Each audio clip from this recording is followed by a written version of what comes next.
오늘 말씀은 열왕기상 19장 1절에서 8절 말씀으로 로뎀 나무 아래라는 말씀의 제목으로 함께 말씀을 나눕니다. 여러분들의 로뎀 나무 아래는 어디이십니까? 저는 곰곰이 생각해봐도 우리 집 침대가 저의 로뎀 나무 아래인데 이런 생각을 해봤습니다. 그렇습니다. 어떤 어려움이 있고 저도 막 골치 아픈 일이 있고 마음이 상한 일이 있으면 그냥 침대에 가서 들어 누워버립니다. 저도 그냥 그렇습니다. 근데 오늘 엘리야는 로뎀 나무 아래에 앉았고 누워 자고 있는 것을 보게 되었습니다. 그러면서 우리 삶에, 여러분들의 삶에도 로뎀 나무 아래가 있겠다라는 생각을 해보았습니다. 한 주 동안 어떠셨어요? 저도 한 주 동안 특별한 일이 없어서 여러분들과 나누지 않는 이야기가 있었으면 좋겠다. 그러니까 나누고 싶어도 무슨 얘기가 없는데 이런 한 주를 좀 보냈으면 어떨까 싶은데 그렇지가 않습니다. 계속 무슨 일이 있어요. 나눌 수밖에 없는 일들이 있어요. 이번 주 화요일 날 사모랑 마음 딱 잡아가지고 저도 밭을 볼 때마다 계속 마음이 쓰여가지고 사모 데리고 가서 김 매자 잡초하자 해서 잡초를 실컷 했어요. 처음에는 한 3또랑만 하자. 아니, 한 또랑, 2따랑 하면서 4또랑 하면서 또 많은 또 잡초를 뽑으면서 또 하나님께서 이렇게 또 묵상케 하는구나. 이놈의 잡초가 쉽지가 않다. 이 뿌리가 엄청 깊게 파이는구나. 그리고는 또 파다가 얄미워지면서 이놈이 그 작물 쪽으로 뿌리가 뻗어가 있어가지고 뿌리를 뽑으니까 작물의 것까지 같이 뽑아 올려오는 거 보면서 이놈이 괘씸하기도 하면서 우리 마음속에 우리의 삶의 잡초 이런 거 다 뿌리 뽑아야지. 그러면서 이번 주는 그냥 우리의 마음에 기경을 할까? 이 말씀을 내가 전할까? 이러면서 온갖 마음으로 다 뽑고, 근데 그렇게 하고 또 시원한 막국수도 먹고 역시 땀을 흘리고 수고한 이후에 그 밥은 맛있구나 하면서 참 뿌듯해하고 또 이렇게 이제 곡식이 잘 자나 작물이 잘 자는 생각이 막 기대하고 있었는데, 그리고 이제 금요일 날 비가 오는데도 전도도 이제 또 안산 나눔교회 가서 안산 나눔교회 지하에도 그 지하 공사 잘 된 거 보면서 목사님 이제 그 지하 안산 그 나눔교회는 그 나눔 나운지라는 이름으로 나눔 나운지라고 해서 오늘 봉헌식에서 목사님하고 즐겁게 또 이 공사 과정을 이야기하면서 하나님 은혜를 나누고 또 기쁜 마음으로 주님의 복음을 증거하러 여기에 가서 거기도 사리역 가서 복음 증거하고 또 거기에서 또 여러 이렇게 겉면에 말씀해 주시는 어르신들도 만나고, 목사가 생계형 목사 되면 안 된다. 밥벌이 목사 되면 안 된다. 자기 친구도 목사 3명 있는데 자기 친구들은 다 왜 그러는지 모르겠다. 다 82세 은퇴하신 분들인데 그런 거예요. 그러면서 저보고도 제 고민이었거든요. 저도 밥 먹고 살자고 목사하는 거 아닌데 생계형 목사가 되어서는 안 되지. 이러면서 열심히 또 나름대로 복음 전하고 그렇게 붙은 마음으로 교회 금요 저녁에 뚝 들어왔는데 금요일 저녁에 들어왔더니 교회는 신나 냄새가 막 나기 시작하고 정신이 없어가지고 환기시키고 있는데 밭에 갔더니 고추대가 쓰러져 있지를 않나. 그래서 그거 보면서 마음이 막 슬퍼지면서 그 고추대 쓰러져 있는 거 보면서 내 마음 쓰러진 것처럼 그런 마음이 느껴지기 시작하는 겁니다. 그러면서 고추대를 가만히 또 들여다보니까 이놈의 고추대도 작고 열매 없는 거는 쓰러지지도 않았어. 크고 열매도 많이 그 고추 많이 열려 있는 것만 다 쓰러져 있는, 힘 있는 것만 다 쓰러져 있는 거. 그러면서 또 그렇지 묵상 또 하나님이 주시는 메시지가 겸손해야 되는구나. 이거 나무 크다, 이거 열매 많이 맺었다 하면 그 비바람에 못 견딘다. 이거 지지대 권사님이 묶어 놓을까요 하다가 큰 거는 묶어 놓죠. 제가 했지만 그래도 그렇게 뭐 잘 버티겠지 싶었더니 그랬는데 4개가 뽑혔는데 또 오늘 7개가 심기는 또 기적이 일어나고 참 이런 하나하나 지금 여러분들 제가 말하는 거 보면 누가 듣기에는 야 고추대 쓰러진 것 가지고 그러나 이렇게 얘기할지 모르죠. 근데 우리 일상의 모습 속이 그렇습니다. 아무리 든든하고 또 많이 열려 있는 것 같고 튼튼하게 세워져 있는 것 같을 때도 지지대에 묶여 있지 않으면, 주님 앞에 우리가 묶여 있지 않으면, 주님 붙들려 있지 않으면 우리는 그냥 쓰러지는 거예요. 우리의 업적 덜실덜실한 거, 그게 오히려 비바람에 쓰러지기가 더 좋습니다. 더 쓰러지게 오히려 더 힘을 가중을 더합니다. 우리의 삶이 그래요. 저도 그렇습니다. 우리의 모습이 그렇다는 거예요. 그 우리 신앙생활도 가장 위험한 순간이 언제냐? 실패하고 두렵고 걱정될 때라기보다도 막 승리한 후에 이제 뭐 좀 괜찮다, 이제 내가 열심히 좀 했구나, 할만하다 할 때, 그럴 때 조심해야 하는 거예요. 엘리야도 갈멜산에서 바알 선지자 450명, 아세라 선지자 400명, 언급이 된 바알 선지자 450명을 그냥 그 자리에서 다 멸하고 막 위대한 승리를 거뒀어요. 이만한 승리가 성경에 또 찾아보기에 혼자서 이렇게 승리한 경우는 거의 드뭅니다. 없습니다, 거의. 그런데 또 하나님이 불로 응답하셨어요. 많은 백성들이 그 현장에 함께 있었고 경험을 했습니다. 그러나 오늘 본문에는 그 영광의 순간 바로 다음 장면에 엘리야는 이세벨의 위협에 의해서 광야로 도망치고, 그리고 4절에 보면 여호와여 넉넉하오니 지금 제 생명을 거두시옵소서라고 고백하고 있습니다. 신앙이 깊은 사람도요, 또 나름 내 믿음에 하나님의 맡겨주신 큰 일을 감당했노라 하는 사람도 어느 순간 로뎀나무 아래 쓰러질 때가 있습니다. 로뎀나무, 이 이름은 로뎀이라고 해서 뭐 좀 이쁠 것 같은 나무 같은데 막상 그렇지 않아요. 여러분들도 나중에 한번 찾아보시면 알겠지만 덤풀 같은 나무입니다. 광야에서 사는 나무이기 때문에 이파리가 넓지도 않아요. 그런 대사리 나무라고 해가지고 사리나무처럼 쫙 떼어 있는 게 크면 한 1, 2m까지 크는데, 그게 그나마 광야에서 좀 어떻게 보면 흔히 볼 수 있고, 키는 많이 크지는 않고 그늘도 아주 좀 작고 보기에 좀 초라해 보이는 나무입니다. 그러나 그 나무 밑은 지친 자가 잠시 숨을 쉴 수 있는 장소가 되기도 합니다.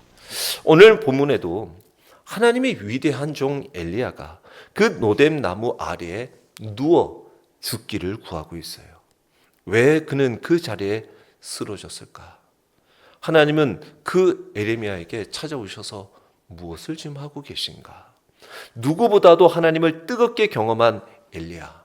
하지만 오늘 본문에서 그는 죽기를 구하면서 갈멜산 승리 이후에 절망의 골짜기에 빠져 있습니다. 엘리야는 우리의 지쳐있는 모습과 닮아 있습니다. 우리들의 지쳐있는 모습. 위협 앞에 우리 인간의 모습은 참으로 연약합니다. 앞장 18장 멀리 갈 것도 없습니다. 바로 46절, 18장 46절에 보면 여호와의 능력이 에레미야에게 임하매 그가 허리를 동이고 이스라엘로 들어가는 곳까지 아합 앞에서 달려갔더라 라고 말하고 있어요. 이 거리가 짧은 거리가 아닙니다. 뭐 한 20여 킬로 정도 될 것이다 라고 추정을 합니다.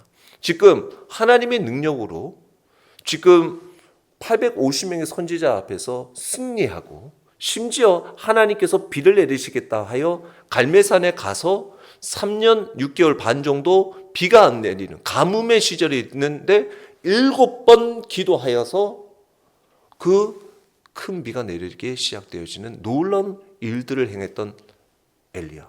하나님의 능력을 힘해서 아합 왕보다도 앞질러서 달려가고 있는 엘리야. 이건 뭐냐? 이제 봤지? 아합 왕, 너 앞에 아무도 없어. 아세라 바알이 하나님 아닌 거 알지? 내가 앞서 달리는 건 하나님이 이처럼 지금 우리 앞에 있어 라고 힘차게 달리고 있는 그 엘리야의 모습을 딱 하다가 오늘 19장에 넘어와서는 아합이 도착을 해가지고는 이세벨에게 넌지시 얘기하는 거야. 어제 무슨 일이 있었는 줄 알아? 어제 엘리야하고 그 아세라하고 바세라 선지자들이 그 앞에 모여가지고 막 서로 기도하고 하다가 막 엘리야가 불 떨어지니까 막 제단에 불이 붙더니 그러더니 이게 하나님께서 막 역사적인 백성들이 막 바알 선지자를 몰아넣더니 엘리야가 막 그 바알 선지자들을 하나하나 뚫지 않고 다 죽여버렸잖아 라고 논지시 얘기를 한 거예요. 그러니까 그 얘기를 들으면 보통 내 같으면 와 그런 일이 있었어? 와 정말 믿기 어려운 일이 있었네. 야 정말 하나님 두렵다. 두려운 마음이 생겨야 되는데 이 이세벨은 반응이 오늘 2절에 보니까 이럽니다. 이세벨이 사신을 엘리야에게 보내어 이르되 내가 내일 이맘때 반드시 네 생명을 저 죽은 사람처럼 한 사람의 생명과 같게 할 것이다 라고 얘기를 합니다. 그렇게 하지 않으면 신들이 내게 벌 위에 벌을 내림이 마땅하리라 하니라 라고 얘기를 합니다. 엘리야가 갈멜산에서 승리를 거뒀습니다. 왕비 이세벨은 이제 그를 죽이겠다고 선언합니다. 그리고는 사사를 먼저 보내요. 왕은 회개하기는커녕 백성들은 변화도 없어요. 지금 어제의 승리 가운데 막상 삶의 현실은 변화된 게 없어. 아합은 정신도 못 차리고 백성들도 어제까지 같은 편인 것 같았더니 전혀 자기 편도 없고 세상은 변하지 않아 있었어요. 엘리야는 예상치 못한 반응에 두려움에 휩싸이게 됩니다. 우리도 신앙적으로 큰 일을 감당한 후에도요, 사람의 말 한마디에 상처받습니다. 막 놀라운 일들을 행했죠, 여러분들. 막 교회에 막 뭐 하는데 헌신했어요. 그리고 돌아와가지고, 아유, 저거 하는 거 꼴불이다. 아유, 저거 또 나서서 또 앞장서서 또 저런 소리, 저런 행동하네. 이런 조롱 섞인 말들 또는 비판의 말 한마디만 여러분들 딱 해보십시오. 여러분들 그 마음들 싸그리 다 사라져버립니다. 언제 그 위대한 일을 했다는 그 마음이 그냥 싸그리 없어져버려요. 상황이 반전이 되면 쉽게 무너져버려요. 영적 승리 이후에 찾아오는 사탄의 공격이 실제적이고 강력할 수 있습니다.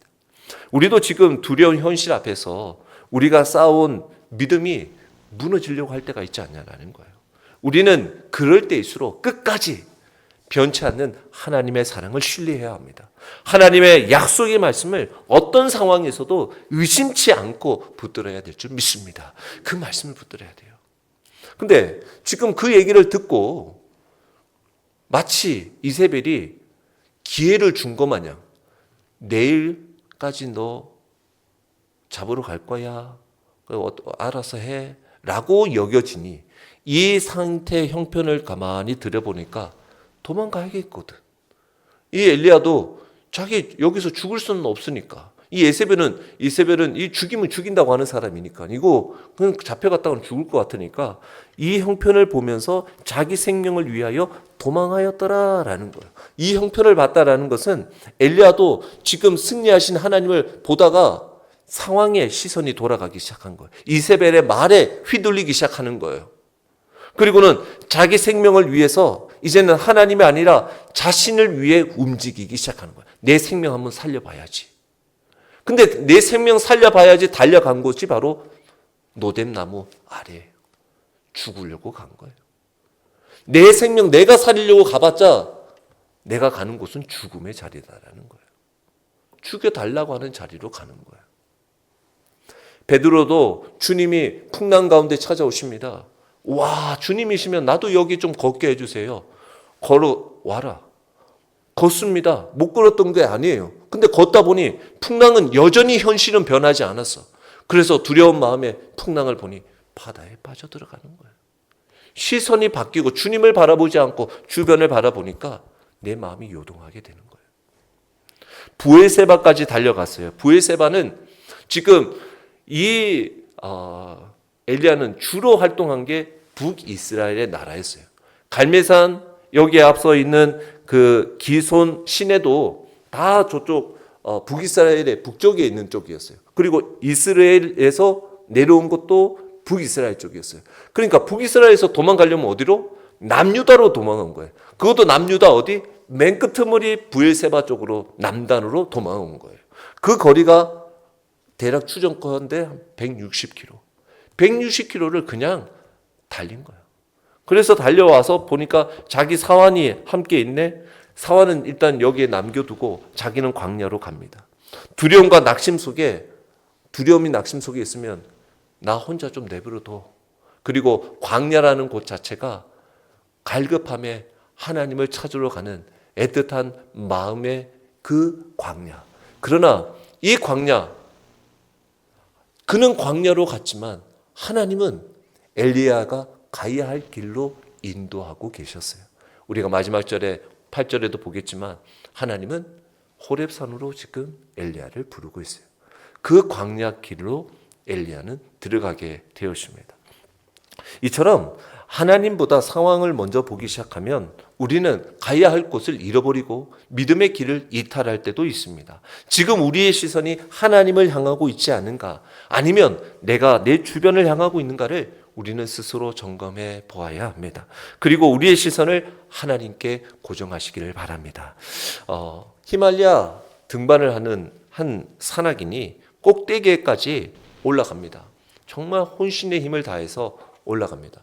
이게 그렇습니다. 막상 올라갈 때는 열심히 올라가고 주의 깊게 올라가지만 올라가고 난 뒤에, 그 성취하고 난 뒤에 그 올라갈 때 힘을 다 쏟아내는 바람에 막상 하산을 할 때 탈진하고 힘들어하는 사람들이 많이 생깁니다. 그래서 꼭대기까지 올라갔다가 이 산악인이 내려오다가 발을 실족하는 바람에 큰 부상을 당하게 되어집니다. 그래서 구조대에게 도움을 요청을 하고 마침내 구조대원이 와서 그를 구해 주었습니다. 그러면서 이 산악인이 이렇게 중얼거렸습니다. 야, 정상까지도 갔는데 왜 내가 이렇게 하산하다가 넘어졌지? 참 허망하구나 라고 얘기를 합니다. 그는 정상에 오르기 위해서 온갖 힘을, 에너지를 다 쏟아놓았어요. 근데 정작 하산할 때 힘을 남기지 않아서 하산할 수 있는 힘이 없는 거예요. 그래서 그는 주저앉을 수밖에 없었던 거예요. 엘리야도 마찬가지입니다. 갈멜산 승리, 누가 보더라도 화려합니다. 누가 봐도 위대한 승리였습니다. 그러나 그 승리 뒤에 자신의 모든 것을 다 소진하고 나머지 그의 정신적인, 심리적인, 육체적인 것들은 다 소진되어 있었어요. 그러니 신앙의 정점에 오른 뒤에 그의 마음은 낙심의 마음, 도저히 자기 마음 하나 추스릴 수 없는 그런 상태에 이르게 되어졌다라는 거예요. 그것은 누구에게나 있을 수 있다라는 것입니다.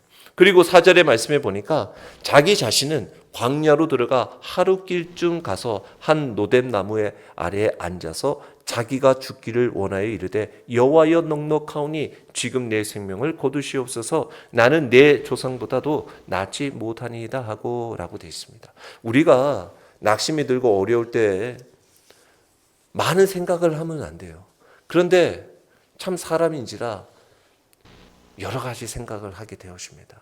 그러면서 먼저는 이쯤이면 됐지 않습니까, 하나님? 저 이 정도 했으면 됐잖아요. 넉넉하지 않습니까? 저 뭐 더 합니까? 이 정도면 됐지.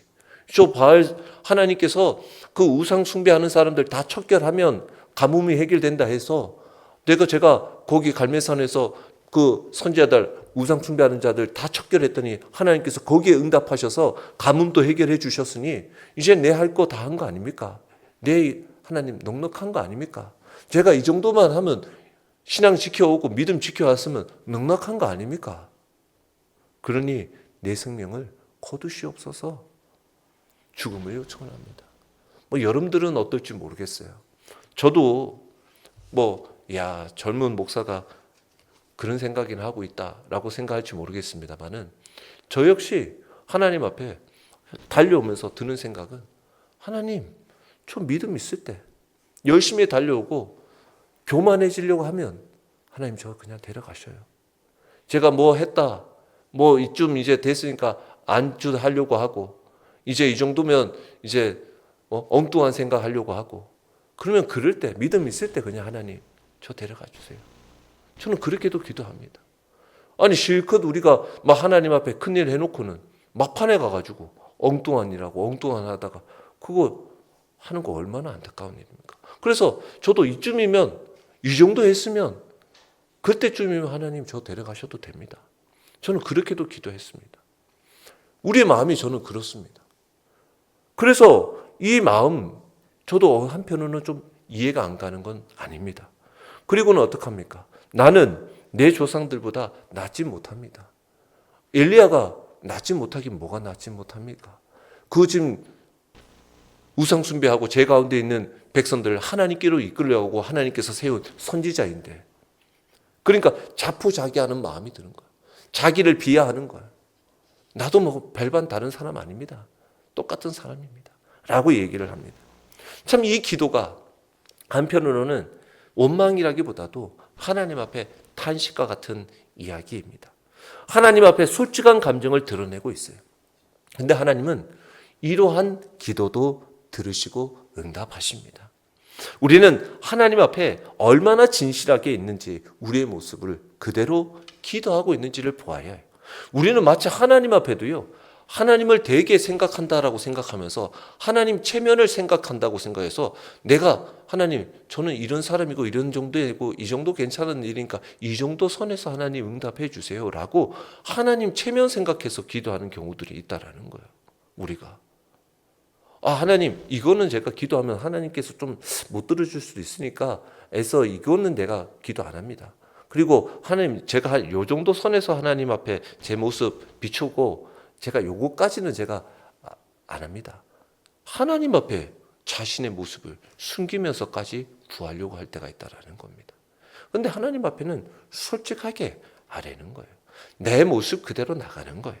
엘리야는 광야 앞에서 모든 것을 내려놓고 싶었어요. 그러나 이 노대나무 아래 절망의 자리, 낙심의 자리처럼 보이지만 실상은 하나님께서 그를 만나주시는 자리였고 회복을 준비하시는 은혜의 자리였다라는 거예요.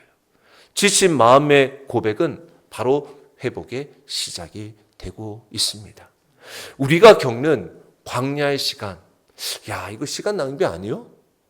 아닙니다. 시간 낭비가 아니. 이스라엘 백성들이 40년 광야 헛된 시간이 아닙니다. 하나님의 만나를 경험하고 하나님의 말씀을 붙들고 하나님을 꼭 의지하는 시간이 되었어요. 하나님은 우리의 탄식을 들으시는 분이십니다.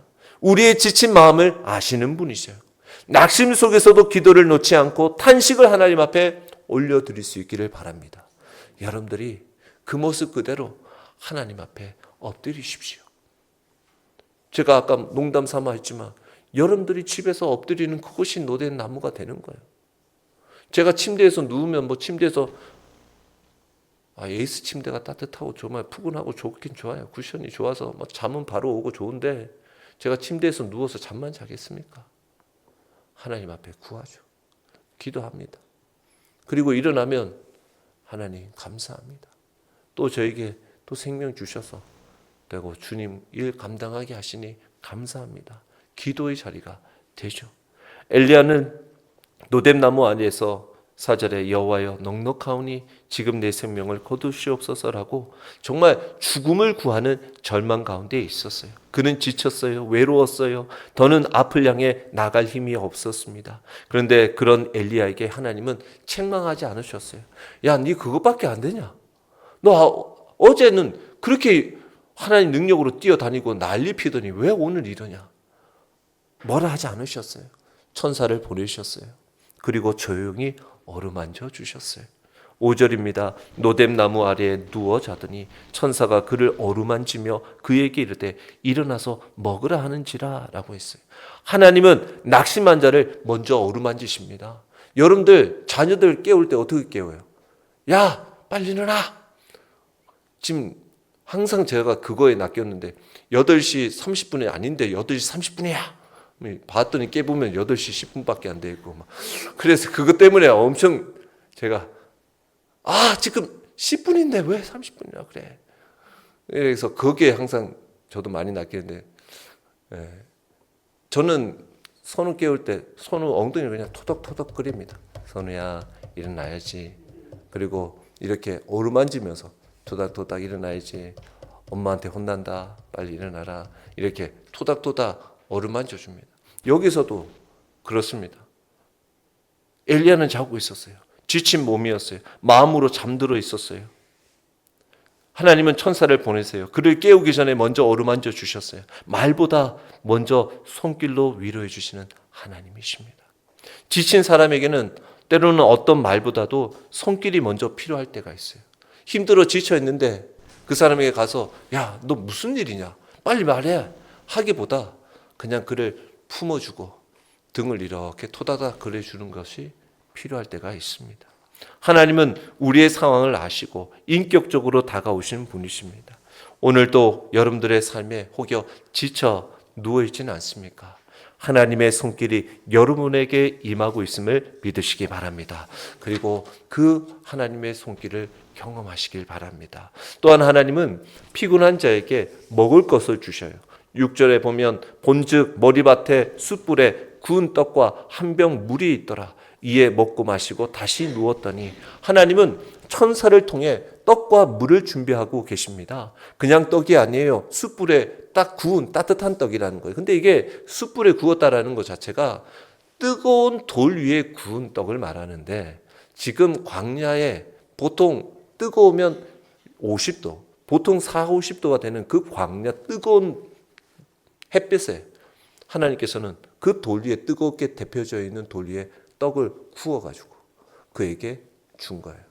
생각해 보세요. 떡은 여러분들 빵집에 가면 빵 냄새가 나잖아요. 빵 굽는 냄새. 그 굽혀진 냄새, 향긋한 냄새가 그의 마음을, 그의 코를 자극하고 있어요. 그리고는 어떡합니까? 하나님은 회복을 위해 정성스럽게 그에게 실제적인 도움을 줍니다. 회복은 이처럼 어떤 거창한 것 방법이 아닙니다.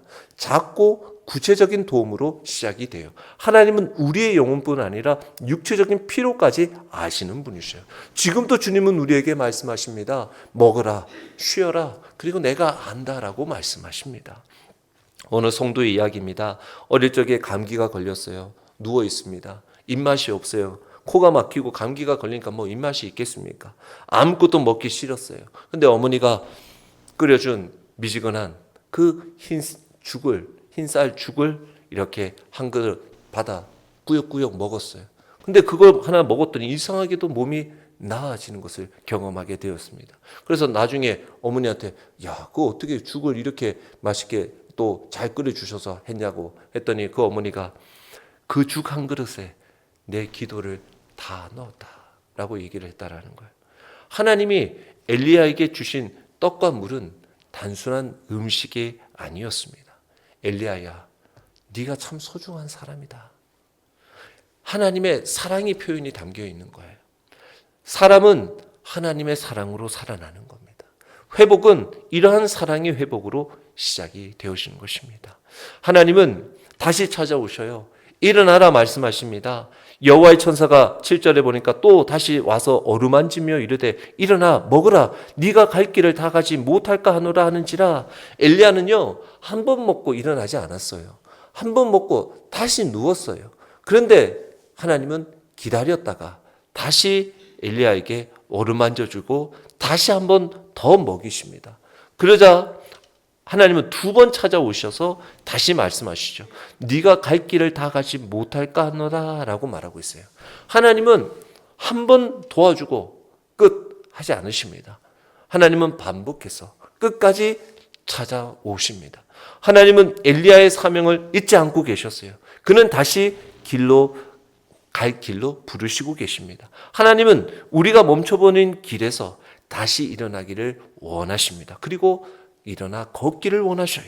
왜냐하면 우리 인생에 아직 가야 할 길이 있다라고 말씀하고 있어요.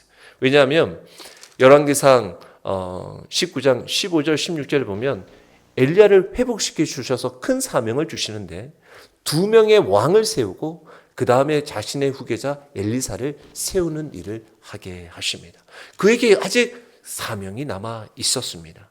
하나님은 지친 자를 정죄하지 않으십니다. 먼저 어떤 말씀보다 손길로, 꾸지름보다 떡과 물로, 그리고 재촉함보다는 기다림으로 엘리야를 회복시켜 주셨습니다. 그리고 마침내 말씀하십니다. 일어나 먹으라. 네가 갈 길을 다 가지 못할까 하노라. 하나님은 오늘도 우리에게 동일하게 말씀하십니다. 아무개야, 일어나. 그리고 먹고 나가. 그리고 내가 너를 다시 걷게 할게. 네가 아직 해야 할 일이 있단다 라고 말씀하고 계셔요. 지금의 삶의 무게에 눌려 지쳐 있으시는 분이 있으십니까? 오늘 이 시간 하나님의 손길에 여러분의 마음을 열어보시기 바랍니다. 주님은 여러분들을 만지시고 오르만지시고 먹이시고 다시 걷게 하시는 분이십니다. 우리에게는 여전히 가야 할 길이 있습니다. 지금이 바로 다시 일어날 때인 줄 믿습니다. 그래서 먹고 마신 엘리야는 드디어 일어납니다. 하나님의 산 호렙으로 향하게 합니다. 40일 밤낮의 여정, 회복의 길이요 사명을 다시 붙잡는 길이었습니다. 즉 하나님이 주시는 힘, 다시 일어나는 회복의 진짜의 시작은 우리에게 하나님께서 주시는 사명을 붙드는 길이라는 것을 알려주고 계셔요. 천사가 2번이나 엘리야에게 일어나서 먹으라고 했죠. 엘리야는 그 말씀에 순종했습니다. 그리고 먹고 마셔서 힘을 얻어서 주님이 주시는 회복으로, 주님이 주시는 은혜의 순종함으로 회복이 시작되고 있는 것을 보게 되어집니다. 그리고 8절에 말씀해 보니까 이제 이에 일어나 먹고 마시고 그 음식의 힘을 의지하여 라고 말씀하고 있습니다. 그 음식은 무슨 힘입니까? 하나님이 주신 힘입니다. 노뎀 나무에서 이제 하나님의 산 호렙까지의 거리는 그가 이스라엘 평야에서 노뎀 나무까지 온 거리가 160km였다면 이제 가야 할 곳은 2배 더 늘어난 320km 정도 되는 거리를 걸어가야 했습니다. 그것도 광야길, 그것도 며칠? 40일을 걸어가는 길입니다. 이 길은 인간의 힘이 아닌 하나님께서 공급해 주시는 힘으로 가는 길입니다. 엘리야는 하나님께서 주신 이 음식의 힘으로 40주야를 걸었습니다.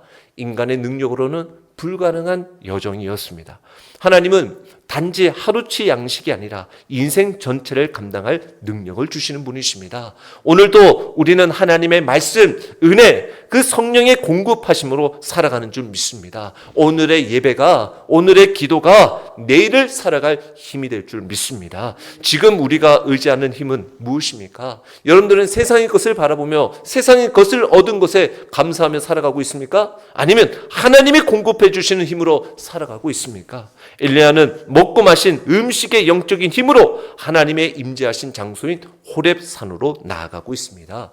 호렙산은 하나님이 모세에게 말씀하셨던 장소입니다. 호렙산에서 모세가 이스라엘 백성들을 위하여 40일 동안 기도한 곳이었습니다. 바로 하나님은 이 곳으로 엘리야를 인도하고 있습니다. 엘리야를 통해 이스라엘 백성들을 구원하실 일이 있음을 말씀하고 있어요. 하나님의 부르심에 만남의 자리로 엘리야를 나가고 있습니다. 노뎀 나무 아래는 낙심의 자리였을지 모릅니다. 그러나 하나님의 회복이 되는 시작의 자리이기도 하였습니다. 그리고 호렙산은 그 하나님의 사명의 자리로 다시 나가고 있음을 보여줍니다. 하나님은 단지 엘리야를 위로하시기만 한 것에서 그친 것이 아니라 다시 부르시기 위해 회복시키셨습니다. 우리를 진정으로 회복시켜 주시는 것은 그냥 쉬어라, 쉬고 좋은 거 먹고 좋은 데 놀다 오면 회복될 거야, 이게 아니라 다시 걸어, 그리고 다시 부르심을 향해 나아갈 것을 말씀하고 있어요. 이게 진정한 회복이다라는 것입니다. 그래서 지금 여러분이 지쳐 있다면 하나님이 주시는 음식, 그 말씀을 받으십시오. 하나님의 말씀의 떡, 은혜의 물, 성령의 위로가 우리에게 다시 길을 걷게 할 것입니다. 노뎀 나무 아래에 여러분들이 지금 쓰러져 있습니까? 쓰러지고 싶습니까? 낙심하지 마십시오. 하나님은 그 자리를 회복의 자리로 바꾸십니다. 하나님은 하나님의 떡과 물을 여러분들은 날마다 공급받고 계십니까? 말씀이 회복이 될 줄 믿습니다. 예배가 하나님의 주시는 양식이 될 줄 믿습니다. 하나님의 힘을 의지하여 다시 길을 걸어가기를 원하십니까? 우리에게는 하나님의 산 호렙이 기다리고 있습니다. 하나님은 여러분을 다시 사명의 자리로 부르시고 우리 모두 순종함으로 하나님께 나아가시기 바랍니다.